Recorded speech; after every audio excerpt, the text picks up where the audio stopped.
الحمد لله حمدا يوافي نعمه ويكافي مزيدا. يا ربنا لك الحمد كما ينبغي لجلال وجهك وعظيم سلطانك. اللهم صل على محمد وعلى آل محمد كما صليت على إبراهيم وعلى آل إبراهيم. اللهم بارك على محمد وعلى آل محمد كما باركت على إبراهيم وعلى آل إبراهيم إنك حميد مجيد. أما بعد، فإن خير الحديث كتاب الله، وخير الهدي هدي محمد صلى الله عليه وسلم، وشر الأمور محدثاتها، وكل محدثة بدعة، وكل بدعة ضلالة. يا أيها الذين آمنوا اتقوا الله حق تقاته ولا تموتن إلا وأنتم مسلمون.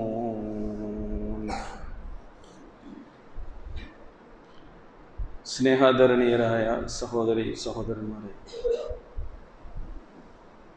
അല്ലാഹു സുബ്ഹാനഹു വ തആലയുടെ ആജ്ഞാനിർദ്ദേശങ്ങൾ നമ്മുടെ രഹസ്യ ജീവിതത്തിലും പരസ്യ ജീവിതത്തിലും കഴിവിൻ്റെ പരമാവധി പുലർത്തിക്കൊണ്ട് അള്ളാഹുവിൻ്റെ ഇഷ്ടദാസന്മാരായി ജീവിച്ച് മരിക്കാൻ പരിശ്രമിക്കണമെന്ന് ആദ്യമായി ഉപദേശിക്കുകയാണ്. അള്ളാഹു സുബ്ഹാനഹു വ തആല അതിന് നമുക്കെല്ലാവർക്കും തൗഫീഖ് നൽകി അനുഗ്രഹിക്കുമാറാകട്ടെ. പ്രിയമുള്ളവരെ, അല്ലാഹു സുബ്ഹാനഹു വ തആല നമുക്ക് നൽകിയിട്ടുള്ള അസംഖ്യം അനുഗ്രഹങ്ങളിൽ വളരെ പ്രധാനപ്പെട്ടതാണ് മനുഷ്യരായ നമുക്ക് അറിവ് നേടാനുള്ള കഴിവ് നൽകി എന്നുള്ളത്. മനുഷ്യരല്ലാത്ത എല്ലാ ജീവജാലങ്ങൾക്കും അല്ലാഹു സുബ്ഹാനഹു വ തആല അവർക്ക് വേണ്ട അറിവും കഴിവുമൊക്കെ അവരുടെ ജന്മസമയത്ത് തന്നെ നൽകുന്നുണ്ട്. പക്ഷികളുടെ ലോകമെടുത്ത് പരിശോധിച്ചാൽ, ജന്തുക്കളുടെ, ജലാശയ ജീവികളിലൂടെ, അങ്ങനെ അള്ളാഹുവിൻ്റെ നിരവധി സൃഷ്ടിജാലങ്ങളെ എടുത്ത് പരിശോധിച്ചാൽ അവർക്കൊക്കെ നേരത്തെ തന്നെ അള്ളാഹു അത് നൽകിയിട്ടുണ്ട്. മനുഷ്യരായ നമുക്കോ എല്ലാം നമ്മൾ ആർജിച്ചെടുക്കണം. നമ്മുടെ അറിവും നമുക്ക് വേണ്ട കഴിവും സ്കില്ലുമൊക്കെ പരിശീലിച്ച് തന്നെ നേടേണ്ടതാണ്. കാരണം അള്ളാഹു നമ്മുടെ ജന്മത്തെക്കുറിച്ച് പറഞ്ഞിടപ്പം പറയുന്നുണ്ട്, വല്ലാഹു അഖ്റജക്കും മിൻ ബുത്തൂനി ഉമ്മഹാത്തിക്കും ലാ തഅലമൂന ശൈഅ. നിങ്ങളുടെ മാതാക്കളുടെ ഗർഭാശയത്തിൽ നിന്ന് ഈ പുതിയ ജീവിതത്തിലേക്ക് അള്ളാഹു നിങ്ങളെ പുറത്തു കൊണ്ടുവന്നപ്പോൾ നിങ്ങൾ ഒന്നും അറിയാത്തവരായിരുന്നു എന്നാണ്. നമ്മളെല്ലാം പിന്നെ നേടിയെടുക്കുന്ന അറിവുകളാണ് നമുക്കുള്ളത് എന്നാണ്. നമ്മൾ നേടുന്ന അറിവിന് ആവശ്യമായ എല്ലാ അവയവങ്ങളെയും അല്ലാഹു സുബ്ഹാനഹു വ തആല നമുക്ക് നൽകിയിട്ടുണ്ട്. പഞ്ചേന്ദ്രിയങ്ങളിലൂടെയാണ് നമ്മൾ അറിവ് നേടുന്നത്. നമ്മുടെ കാതുകൊണ്ട് കേട്ടും, കണ്ണുകൊണ്ട് കണ്ടും, വായ കൊണ്ട് രുചിച്ചും, മൂക്ക് കൊണ്ട് മണത്തും, നമ്മുടെ കൈ കൊണ്ട് സ്പർശിച്ചും. ഇതാണ് പഞ്ചേന്ദ്രിയങ്ങൾ. അതോടൊപ്പം നമ്മുടെ ബുദ്ധി കൂടി ഉപയോഗിക്കുന്നു. അൽ ഹവാസുൽ ഖംസു വൽ അഖ്ൽ. ശരിക്കും മനുഷ്യൻ അറിവ് നേടുന്നത് ഇവയിലൂടെയാണ് എന്നതാണ്. ഇത് നമ്മുടെ ഭൗതികമായി ആർജിച്ചെടുക്കുന്ന ജ്ഞാനത്തിനുള്ള കാര്യമാണ് അല്ലാഹു സുബ്ഹാനഹു വ തആല ഈ പറഞ്ഞിട്ടുള്ളത്. ഏത് കാര്യമാണെങ്കിലും ശരി, വലാ തഖ്ഫു മാ ലൈസ ലക ബിഹി ഇൽം, ഖുർആനിൻ്റെ ഒരു നിർദ്ദേശമാണ്. അറിവില്ലാത്ത ഒന്നിനെയും നീ അനുഗമിക്കരുതെന്നാണ് അള്ളാഹു പറഞ്ഞത്. കാരണം ഇന്ന സമഅ വൽ ബസറ വൽ ഫുആദ കുല്ലു ഉലൈക കാന അൻഹു മസ്ഊല. നിങ്ങളുടെ കണ്ണും കാതും നിങ്ങളുടെ ചിന്താശേഷിയുമൊക്കെ അത് എന്തിനു വേണ്ടി നിങ്ങൾ വിനിയോഗിച്ചു എന്നതിനെക്കുറിച്ച് അല്ലാഹു സുബ്ഹാനഹു വ തആല ചിന്തിക്കുമെന്നത്. എന്നാൽ നമ്മൾ ഇവിടെ ഭൗതികമായി നേടുന്ന അറിവ് മാത്രമല്ല നമുക്കൊക്കെ ഉള്ളത്, നമുക്ക് വേണ്ടതും. അതല്ലാത്ത കുറെ ഗൈബിയായ കാര്യങ്ങളെക്കുറിച്ചുള്ള അറിവും നമുക്ക് വേണ്ടതുണ്ട്. അപ്പോൾ അള്ളാഹുവിനെ കുറിച്ചുള്ള അറിവ് നമ്മൾ എങ്ങനെ നേടുന്നു? ഈ പഞ്ചേന്ദ്രിയങ്ങളെ കൊണ്ടും നമ്മുടെ ബുദ്ധിയെ കൊണ്ടും നമുക്ക് അള്ളാഹുവിനെ കുറിച്ച് അറിവ് നേടാനാവില്ല. മരണാനന്തര ജീവിതത്തെക്കുറിച്ചുള്ള അറിവ്, സ്വർഗനരകങ്ങളെ കുറിച്ചുള്ള അറിവ്, നമുക്ക് കാണാൻ കഴിയാത്ത സൃഷ്ടികൾ, മലക്കുകളെ കുറിച്ചുള്ള അറിവ്, ജിന്നവർഗത്തെക്കുറിച്ചുള്ള അറിവ്, ഖുർആനിൽ പറഞ്ഞു തന്നിട്ടുള്ള ഇബ്ലീസ്, ശൈത്താൻ, ഇവരൊക്കെ കുറിച്ചുള്ള അറിവ് നമ്മൾ ഗവേഷണ, നിരീക്ഷണ, പരീക്ഷണ പഠനങ്ങൾ നടത്തി നമുക്ക് നേടാൻ കഴിയുന്നതല്ല. അതിനാണ് അല്ലാഹു സുബ്ഹാനഹു വ തആല അള്ളാഹുവിൻ്റെ അമ്പിയാക്കൾക്ക് വഹി നൽകിക്കൊണ്ട്, അവരെ പറഞ്ഞയച്ചുകൊണ്ട് ഈ കാര്യങ്ങളൊക്കെ നമുക്ക് പഠിപ്പിച്ചു തരുന്നത്. സൂറ അൽ ബഖറയിലെ ആദ്യത്തെ വചനങ്ങൾ തന്നെ അലിഫ് ലാം മീം ദാലിക്കൽ കിതാബു ലാ റൈബ ഫീഹി ഹുദൽ ലിൽ മുത്തഖീൻ അല്ലദീന യുഅ്മിനൂന ബിൽ ഗൈബ്.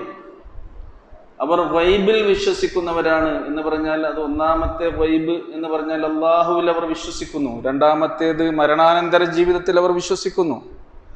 അങ്ങനെയുള്ള ഈ വിശ്വാസ കാര്യങ്ങളെക്കുറിച്ചൊക്കെ അല്ലാഹു സുബ്ഹാനഹു വ തആല നമുക്ക് അവൻ്റെ അമ്പിയാക്കളിലൂടെ അതേപോലെ തന്നെ വേദഗ്രന്ഥങ്ങളിലൂടെ പഠിപ്പിച്ചു തരുന്നു.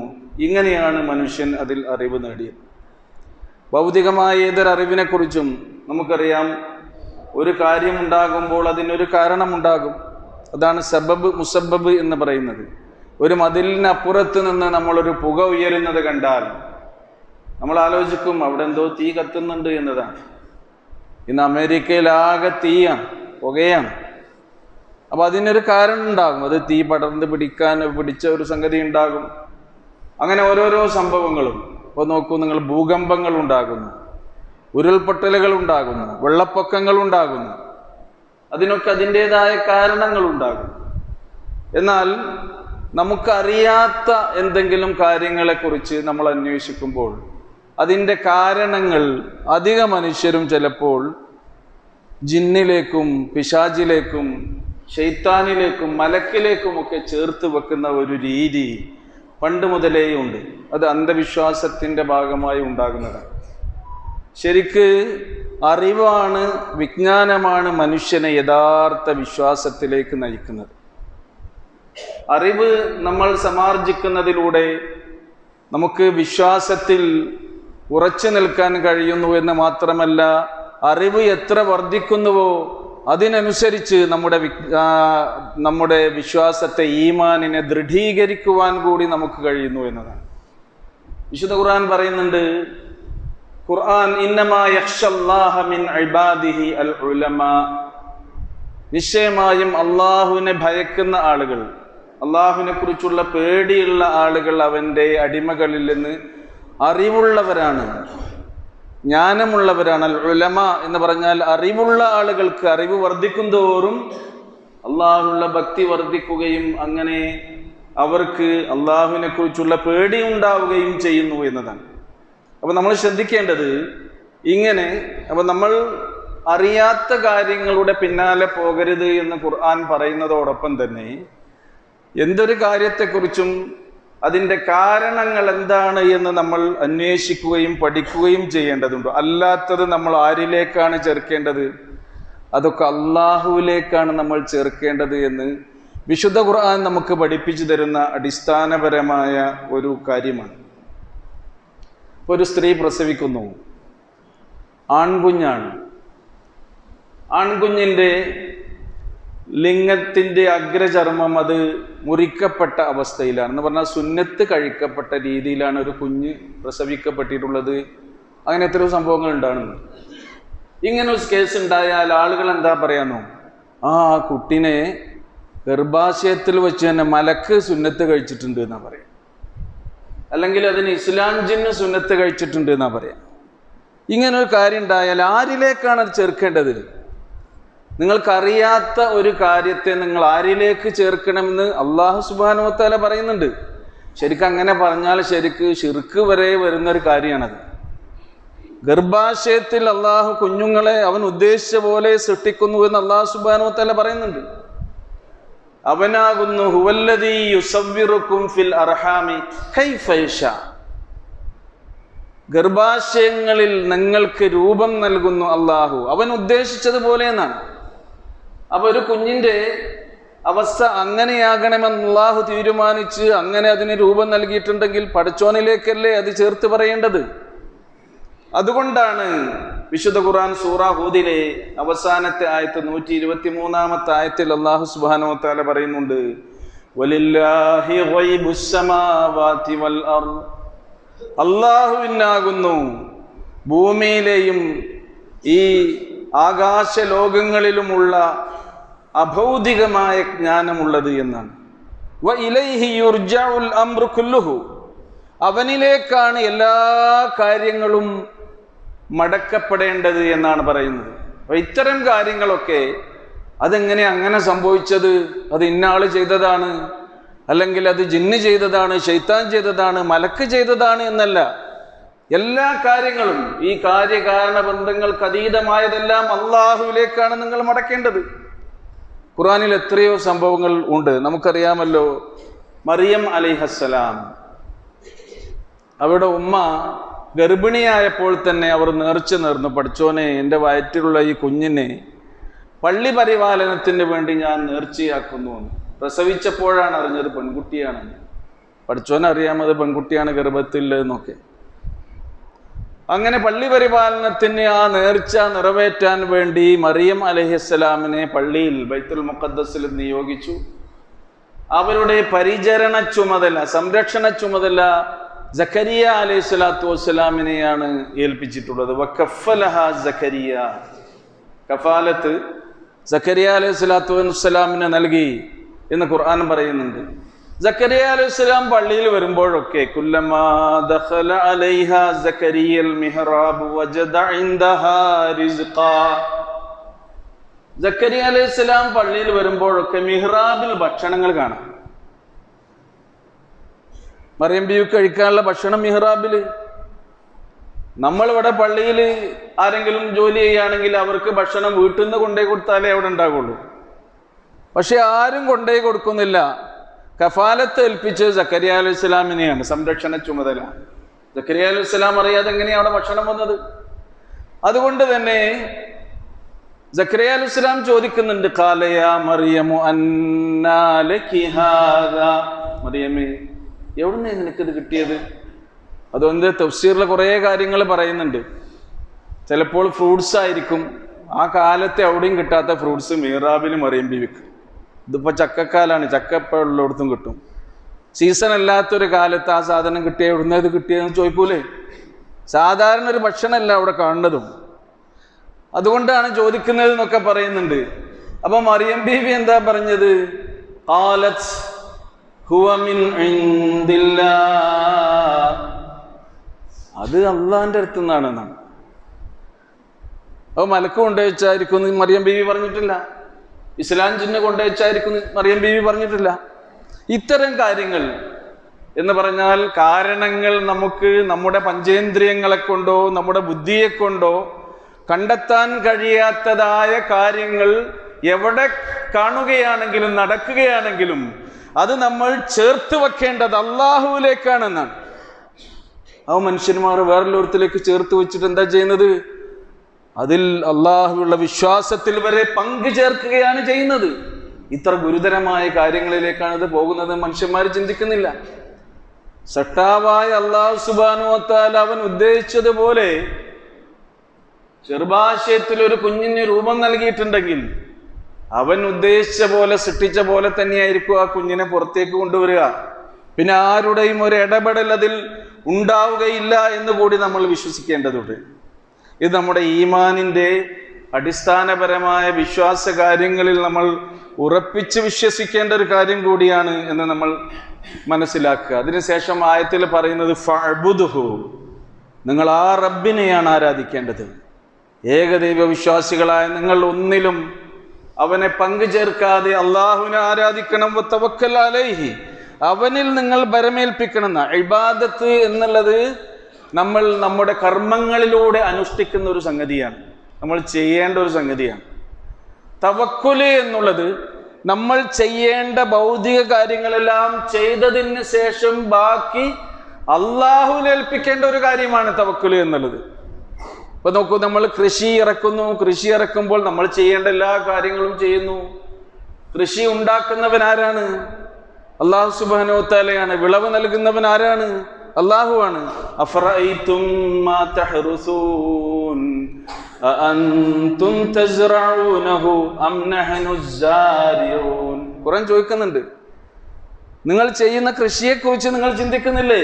അഅൻതും തസ്റഊനഹു, നിങ്ങളാണോ ഈ കൃഷി നടത്തിക്കൊണ്ടിരിക്കുന്നത്? അതല്ല, നാമാണോ കൃഷിയിൽ നിങ്ങൾക്ക് വിളവുകളും വർധനവും സമൃദ്ധിയും ഒക്കെ നൽകുന്നത്? പഠിച്ചോനല്ലേ അത് നടത്തുന്നത്. പക്ഷേ നമ്മൾ ചെയ്യേണ്ട എല്ലാ കാര്യങ്ങളും ചെയ്ത് കഴിഞ്ഞതിന് ശേഷം നമ്മൾ അള്ളാഹുവിൽ തവക്കുലാക്കുന്നു, അള്ളാഹുവിനോട് ദുആ ചെയ്യുന്നു എന്നുള്ളതാണ്.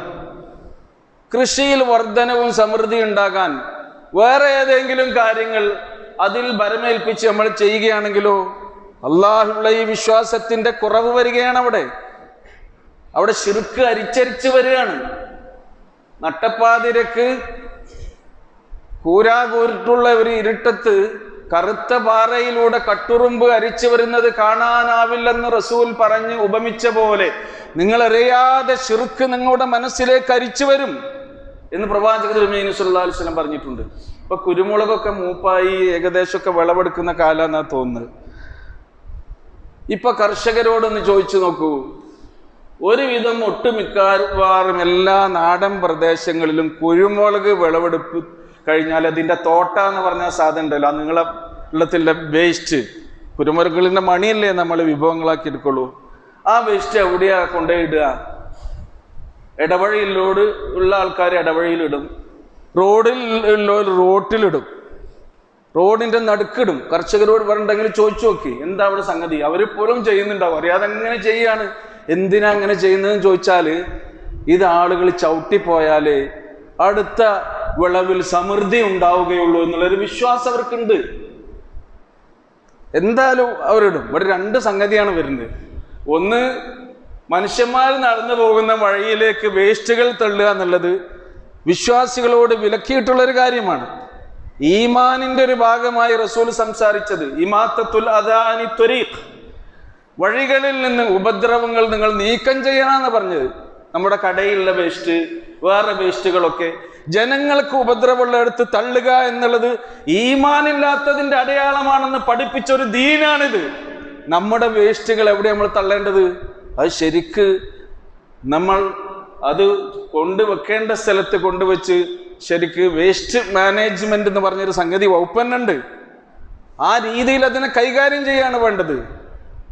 ജനങ്ങൾക്ക് ഉപകാരമുള്ള കുളത്തിലോ അല്ലെങ്കിൽ ഉപകാരമില്ല അവർക്ക് ഉപദ്രവം ഉണ്ടാക്കുന്ന കുളത്തിലോ ജലാശയങ്ങളിലോ പൊതു ഇടങ്ങളിലോ ഇതുപോലെ ബുദ്ധിമുട്ടിക്കുന്ന ഒന്നും തള്ളരുത്. അത് അങ്ങോട്ട് തള്ളുക എന്ന് മാത്രമല്ല, വേറെ സംഗതി വരുന്നത്, പടച്ചോനാണ് നിങ്ങൾക്ക് നിങ്ങളുടെ കൃഷി നടത്തുന്നത്, നിങ്ങളുടെ കുരുമുളകിന്റെ കൃഷിയിൽ സമൃദ്ധി നൽകുന്നത്. ഏത് കൃഷിയാണെങ്കിലും, ഞാൻ ഒരൊറ്റ ഉദാഹരണം പറഞ്ഞു എന്ന് മാത്രം. ഇതൊക്കെ നാടൻ കാര്യങ്ങളാണ്. ഇത്തരങ്ങളിലുള്ള അറിവില്ലായ്മയിലൂടെയാണ് ശരിക്ക് അന്ധവിശ്വാസങ്ങൾ മനുഷ്യ മനസ്സുകളിൽ രൂഢമൂലമാകുന്നത്. യഥാർത്ഥ അറിവ് നമുക്കുണ്ടാവുകയാണെങ്കിൽ വിശ്വാസം വർദ്ധിക്കുകയും അത് രൂഢമൂലമാവുകയും ചെയ്യും എന്ന് പറയാനാണ് ഇത്രയും കാര്യങ്ങൾ ഞാൻ വിശദീകരിച്ചത്. അതേപോലെ തന്നെ സഹോദരങ്ങളെ, നമ്മൾ വിശുദ്ധ ഖുർആൻ, ഈ വൈബിയാത്തുകളായ കാര്യങ്ങളെ കുറിച്ചൊക്കെ അറിയാൻ ഖുർആൻ എന്താണ് പറഞ്ഞത് എന്നാണ് നമ്മൾ പഠിക്കേണ്ടതും മനസ്സിലാക്കേണ്ടതും. അവിടെയാണ് നമ്മൾ നിൽക്കേണ്ടത്. ജുംഹൂറുൽ ഉലമ അങ്ങനെയാണ് പറയുന്നത് എന്നത് തെളിവല്ലതിന്. ജുംഹൂർ എന്ന് പറഞ്ഞാൽ ഭൂരിപക്ഷം എന്നാണ്. ഇസ്ലാമിലെ പ്രമാണം എന്ന് പറഞ്ഞാൽ അൽ ഖുർആൻ വസ്സുന്നത്തു വൽ ഇജ്മാ വൽ ഖിയാസ്, ഈ 4 കാര്യങ്ങളാണ്. ഇജ്മാഉം ഖിയാസും വിശുദ്ധ ഖുർആനിനെയും സുന്നത്തിനെയും ആസ്പദമാക്കിയിട്ടുള്ളതാണ്. ഇനി ഹദീസുകളിൽ തന്നെ നിങ്ങൾ പിൻപറ്റേണ്ടതും പിന്തുടരേണ്ടതും സ്വീകരിക്കേണ്ടതും വിശുദ്ധ ഖുർആനിന്റെ മൗലിക തത്വങ്ങൾക്ക് എതിരാകാതെ വരുന്ന, ഖുർആനിന്റെ അടിസ്ഥാന ആശയങ്ങൾക്ക് വിരുദ്ധമാകാതെ വരുന്ന സ്വഹീഹായ ഹദീസുകളാണ് മുസ്ലിങ്ങൾ സ്വീകരിക്കേണ്ടത് എന്നാണ് ഹദീസ് നിദാന ശാസ്ത്രത്തിൽ തന്നെ കൃത്യമായി രേഖപ്പെടുത്തിയിട്ടുള്ളത്. ഈ കാര്യങ്ങളിലൂടെ നമ്മൾ മനസ്സിലാക്കുമ്പോൾ ഈ വിശുദ്ധ ഖുർആൻ എവിടെയാണോ നമ്മെ കാര്യങ്ങൾ പഠിപ്പിക്കുന്നത് അവിടെ നമ്മൾ നിൽക്കണം. ഉമർ ഇബ്നുൽ ഖത്താബ് റളിയല്ലാഹു അൻഹുവിന്റെ സ്വഭാവം വിശദീകരിച്ച സന്ദർഭത്തിൽ ചരിത്രത്തിലൊക്കെ നമുക്ക് വായിക്കാൻ കഴിയും. വകാന വഖാഫൻ ഇൻദൽ ഖുർആൻ. ഖുർആൻ എന്താണോ പറയുന്നത് അവിടെ നിൽക്കും ഉമർ ഇബ്നുൽ ഖത്താബ് റളിയല്ലാഹു അൻഹു എന്നാണ്. ഉമർ ഇബ്നുൽ ഖത്താബ് റളിയല്ലാഹു അൻഹു ഇതേപോലെ മിമ്പറിൽ നിന്നിങ്ങനെ പ്രസംഗിച്ചു കൊണ്ടിരിക്കുകയാണ്. കാര്യങ്ങൾ ദീനിന്റെ കാര്യങ്ങളാണ്. ആ കാലഘട്ടത്തിൽ സ്ത്രീകൾ മഹർ കൂടുതലായി ചോദിച്ച ഒരു സന്ദർഭം ഉണ്ടായി. അത് ചെറുപ്പക്കാരായ ആളുകൾക്ക് ബുദ്ധിമുട്ടുണ്ടാക്കി. പെണ്ണുങ്ങൾ കൂടുതൽ മഹർ ചോദിച്ചാൽ അത് അവരുണ്ടാക്കണ്ടേ, വിവാഹം കഴിക്കാൻ അവർക്ക് ബുദ്ധിമുട്ടാവും. ഇന്നത്തെ സ്ത്രീധന സമ്പ്രദായത്തിനെതിര് നേരെ വിരുദ്ധമായ കാര്യം പോലെ ആ കാലത്ത് അങ്ങനെയായിരുന്നു. ഉമർ റളിയല്ലാഹു അൻഹു മമ്പറിൽ കയറി പറഞ്ഞു, ചെറുപ്പക്കാർക്ക് വല്ലാതെ വിവാഹം കഴിക്കാൻ പ്രയാസമുണ്ടാക്കുന്നുണ്ട് സ്ത്രീകളെ, അതുകൊണ്ട് നിങ്ങൾ മഹർ ഇങ്ങനെ കൂടുതലായി ആവശ്യപ്പെടാൻ പാടില്ല എന്ന് പറഞ്ഞ് കുറച്ചതിനൊന്ന് പരിമിതപ്പെടുത്തി സംസാരിച്ചപ്പോ പള്ളിയിൽ നിന്നൊരു സ്ത്രീ, പിൻഭാഗത്തു നിന്നൊരു സ്ത്രീ എഴുന്നേറ്റ് നിന്നുകൊണ്ട് ഉമർ റളിയല്ലാഹു അൻഹുവിനെ ചോദ്യം ചെയ്തു എന്നാണ്. റസൂലിന്റെ കാലത്ത് പള്ളി എന്ന് പറഞ്ഞാൽ നമ്മളെ പള്ളി ഇപ്പോൾ ഇവിടെ സ്ത്രീകൾ പ്രത്യേകം താഴ്ത്തായിരിക്കുന്നത്. നമ്മളെല്ലാ പള്ളിയിലും സ്ത്രീകൾ പ്രത്യേക റൂമിലായിരിക്കും. റസൂലിന്റെ കാലത്ത് ഒരൊറ്റ പള്ളി, അതിന്റെ പിൻഭാഗത്തായിരുന്നു സ്ത്രീകൾ ഉണ്ടായിരുന്നത്. ഏറ്റവും പിന്നിൽ മുതിർന്ന സ്ത്രീകൾ സ്വഫ് ഇട്ടാണെങ്കിൽ ബാക്കിൽ നിങ്ങളുടെ മുന്നോട്ടാ വരിക. അതേപോലെ തന്നെ പുരുഷന്മാർ മുന്നിൽ നിന്ന് ബാക്കിലേക്ക്, ആദ്യം മുതിർന്നവർ അവസാനം കുട്ടികൾ, അങ്ങനെയായിരിക്കും പുരുഷന്മാരുടെ സ്വഫ് അവസാനിക്കുക. സ്ത്രീകളുടേത് മുതിർന്നവർ ബാക്കിൽ, പിന്നെ അവസാനം ചെറിയ പെൺകുട്ടികൾ, അങ്ങനെയായിരിക്കും. ഇന്നും നമുക്കറിയാമല്ലോ മുസല്ല, അവിടെ ബാബുൻ നിസ, സ്ത്രീകൾക്ക് വരാനുള്ള കവാടം മസ്ജിദ് നബവിയിലുണ്ട്, പ്രത്യേക വാതിലാണ്. പക്ഷെ അന്നത്തെ പോലെ അല്ലെന്ന്. എന്നാൽ അതേപോലുള്ള പള്ളികൾ ലോകത്തിന്റെ വിവിധ ഭാഗങ്ങളിൽ വേറുണ്ട്. അതല്ല എൻ്റെ വിഷയം. ഞാൻ പറഞ്ഞുകൊണ്ടുവരുന്നത്, ഇമാമിനെ നേരിൽ കണ്ടുകൊണ്ട്, ഇമാമിന്റെ ഉപദേശങ്ങൾ നേരിൽ കേട്ടുകൊണ്ട് ഖുർആനിനെതിരെ മിമ്പറിൽ നിന്ന് പറഞ്ഞാൽ അതിനെ ചോദ്യം ചെയ്യാൻ അന്നത്തെ സഹാബ വനിതകൾ പോലും ധൈര്യം കാണിച്ചിരുന്ന ഒരു വൈജ്ഞാനികമായ ഉണർവ് റസൂലിന്റെ കാലത്ത് ഉണ്ടായിരുന്നു എന്ന് സൂചിപ്പിക്കാൻ വേണ്ടിയാണ്. ചോദ്യം ചെയ്തു, എന്താ നിങ്ങൾക്ക് അതിന് അധികാരം? അല്ലാഹ് ഞങ്ങൾക്ക് പരിധി നിശ്ചയിച്ചിട്ടില്ല ഞങ്ങളുടെ മഹറിന്റെ കാര്യത്തിൽ. വൈൻ ആതൈതും ഇഹ്ദാഹുന്ന ഖിൻതാറ എന്ന ആയത്ത് ഓതിക്കൊണ്ടാണ് അവർ പറഞ്ഞത്, നിങ്ങൾ സ്ത്രീകൾക്ക് ഒരു കൂമ്പാരം തന്നെ മഹറായി കൊടുത്താലും ആ മഹറിൽ നിന്ന് ഒരിക്കലും പിന്നെ നിങ്ങൾ ഇങ്ങോട്ട് തിരിച്ചെടുക്കാൻ പാടില്ല, പിന്നെ അതെങ്ങനെയൊക്കെ നിങ്ങൾക്ക് ഉപയോഗിക്കാമെന്ന് വിശദമായി ഖുർആൻ പറയുന്നുണ്ട്. അതല്ല വിഷയം. ഞാൻ പറഞ്ഞു കൊണ്ടുവന്നത്, അത് കേട്ടപ്പോൾ ഉമർ റളിയല്ലാഹു അൻഹു പറഞ്ഞ എന്താണെന്നോ, ഞാൻ അമീറുൽ മുഅ്മിനാണ്, ഞാനാണ് മസ്ജിദ് നബവിയിലെ ഖത്തീബ്, ഇന്നെ ചോദ്യം ചെയ്യാൻ നീ ആരാ, ഇരിക്കവിടെ എന്ന് പറയല്ല ചെയ്തത്. അഖ്താ ഉമർ, ഉമറിന് പഴവ് പറ്റി.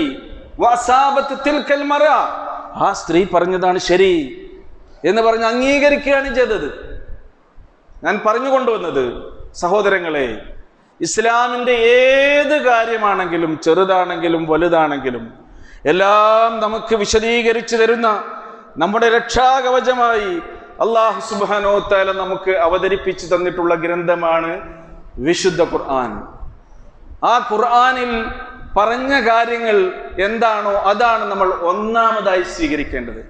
രണ്ടാമതായി അതിൻ്റെ വിശദീകരണം എന്ന നിലക്ക് വന്നിട്ടുള്ള ഖുർആനിന്റെ ആശയങ്ങൾക്ക് എതിരാകാതെ വന്നിട്ടുള്ള സഹീഹായ ഹദീസുകളെ, അതാണ് നമ്മൾ സ്വീകരിക്കേണ്ടത്. അതാണ് മുസ്ലിങ്ങളുടെ പ്രമാണം. അങ്ങനെയാണെങ്കിലാണ് അല്ലാഹു സുബ്ഹാനഹു വ തആല ഈ സമൂഹത്തെ ഉന്നതിയിലേക്ക് നയിക്കുക എന്ന് ഖുർആൻ പറഞ്ഞിട്ടുള്ളത്. അത് നമുക്കുള്ള ഉത്ബോധനമാണ്.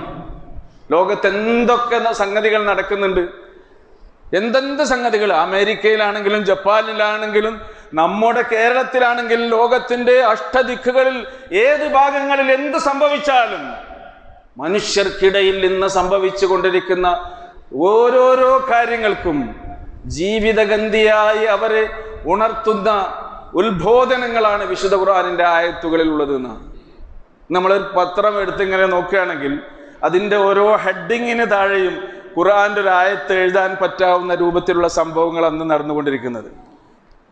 ഓരോ സംഭവങ്ങൾക്ക് താഴെയും പ്രവാചക തിരുമേനി സ്വല്ലല്ലാഹു അലൈഹി വസല്ലമയുടെ ഓരോ സാരോപദേശങ്ങൾ എഴുതി ചേർക്കാൻ പറ്റാവുന്ന കാര്യങ്ങളാണ് ഇന്ന് നടന്നുകൊണ്ടിരിക്കുന്നത്.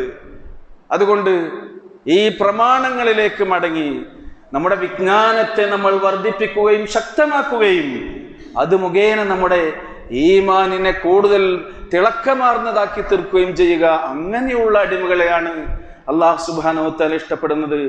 അവൻ ഇഷ്ടപ്പെടുന്ന അവന്റെ ദാസന്മാരിൽ അവൻ നമ്മെ എല്ലാവരെയും ഉൾപ്പെടുത്തി അനുഗ്രഹിക്കുമാറാകട്ടെ. അഖൂലു ഖൗലി ഹാദാ വസ്തഗ്ഫിറുല്ലാഹ ലീ വലക്കും വലിജമീഇൽ മുസ്ലിമീന വൽ മുഅ്മിനീന മിൻ കുല്ലി ദംബ് ഫസ്തഗ്ഫിറൂഹു ഇന്നഹു ഹുവൽ ഗഫൂറുർ റഹീം.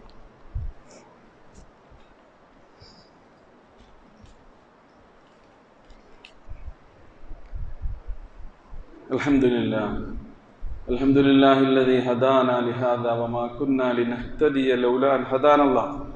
اللهم صل على محمد وعلى آل محمد كما صليت على إبراهيم وعلى آل إبراهيم إنك حميد مجيد. اتقوا الله عباد الله.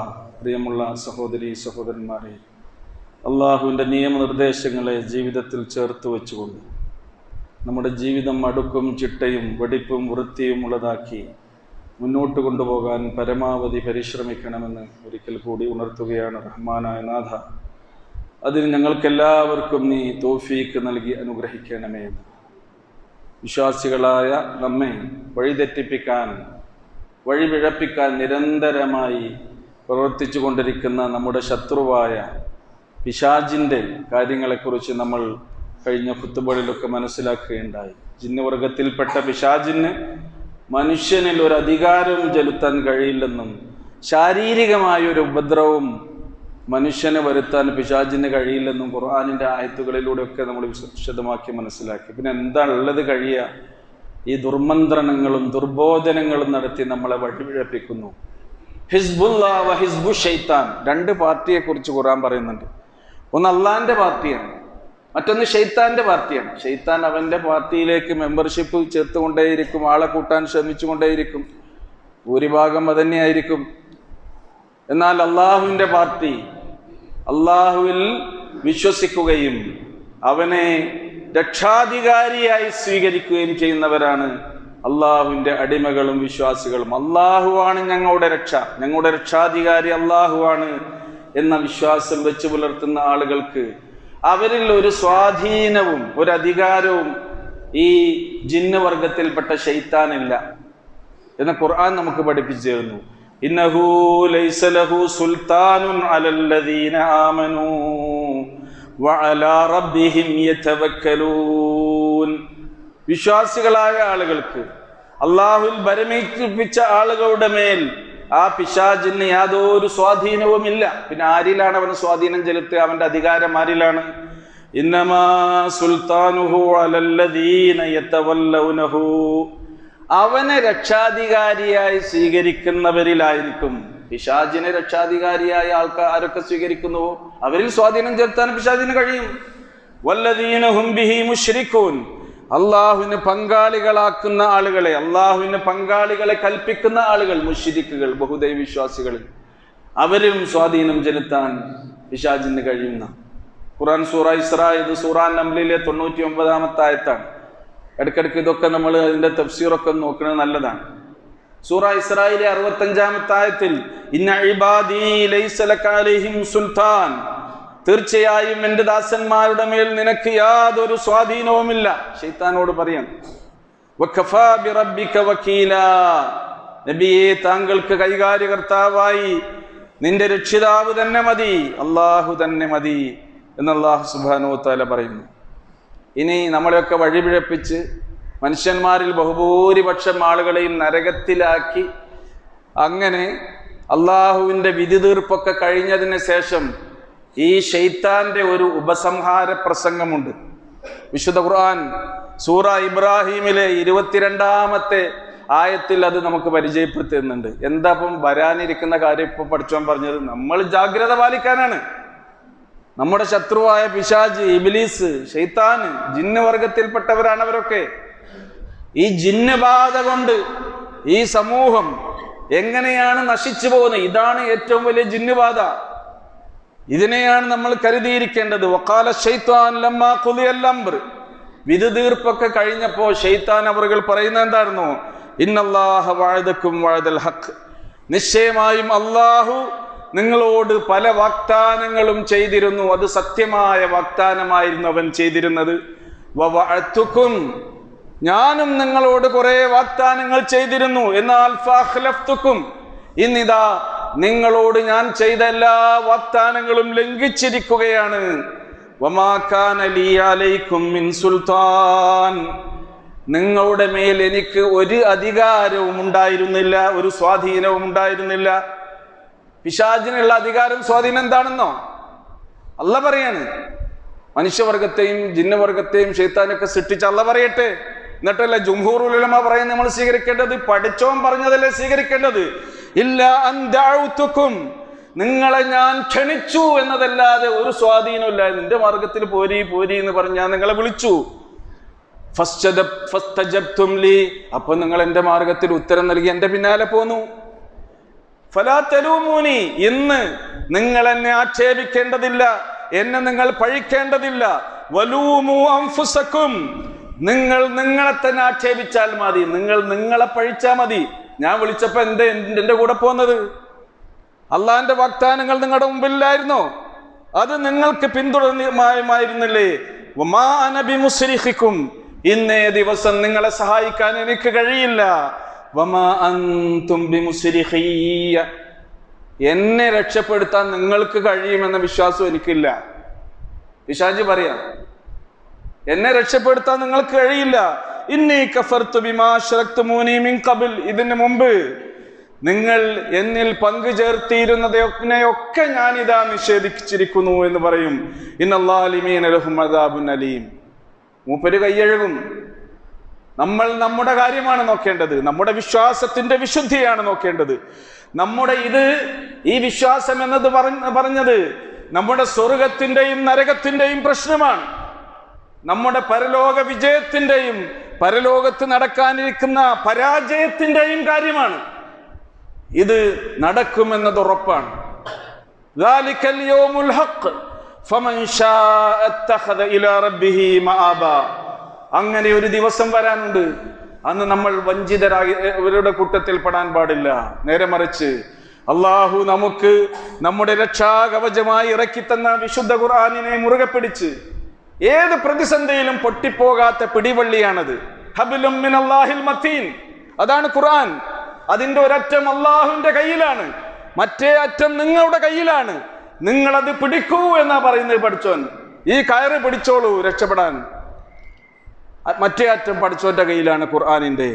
അള്ളാഹു സുബ്ഹാനഹു വ തആല നമ്മെയും നമ്മുടെ ഉമ്മത്തിനെയും കാത്തുരക്ഷിക്കുമാറാകട്ടെ. അള്ളാഹുവേ, ഞങ്ങളിൽ പറ്റിപ്പോയിട്ടുള്ള ചെറുതും വലുതുമായ തെറ്റുകൾ ധാരാളമുണ്ട് റബ്ബേ. രഹസ്യമായും പരസ്യമായും വന്നുപോയത് നിന്റെ കാരുണ്യം കൊണ്ട് അതെല്ലാം ഞങ്ങൾക്ക് നീ പുറത്ത് മാപ്പാക്കി തരണമേ.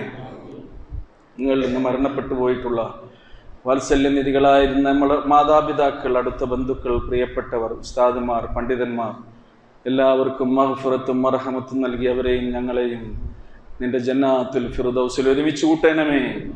ഞങ്ങൾക്കിടയിൽ ജീവിച്ചിരിക്കുന്ന ഞങ്ങളുടെ മാതാപിതാക്കൾക്ക് നിന്റെ അതിരും എതിരുമില്ലാത്ത കരുണ കടാക്ഷവും കൃപയും അനുഗ്രഹവും ചൊരിഞ്ഞു കൊടുക്കണമേ തമ്പുരാൻ. ഞങ്ങളുടെ ഇണകളിലൂടെ മക്കളിലൂടെ കൺകുളിർമയും മനഃശാന്തിയും പ്രദാനം ചെയ്യണമേ. ഞങ്ങൾക്കിടയിൽ എല്ലാ രോഗികൾക്കും പരിപൂർണ ശിഫയും ശമനവും സൗഖ്യവും നൽകി അനുഗ്രഹിക്കണമേ. അല്ലാഹുമ്മ ഗ്ഫിർ ലിൽ മുഅ്മിനീന വൽ മുഅ്മിനാത്ത് വൽ മുസ്ലിമീന വൽ മുസ്ലിമാത്ത് അൽഅഹ്യാഇ മിൻഹും വൽ അംവാത്ത് ഇന്നക മുജീബുദ് ദഅവാതി യാ ഖാദിയൽ ഹാജാത്ത്. റബ്ബനാ ആതിനാ ഫിദ് ദുനിയ ഹസന വഫിൽ ആഖിറതി ഹസനതൻ വഖിനാ അദാബന്നാർ.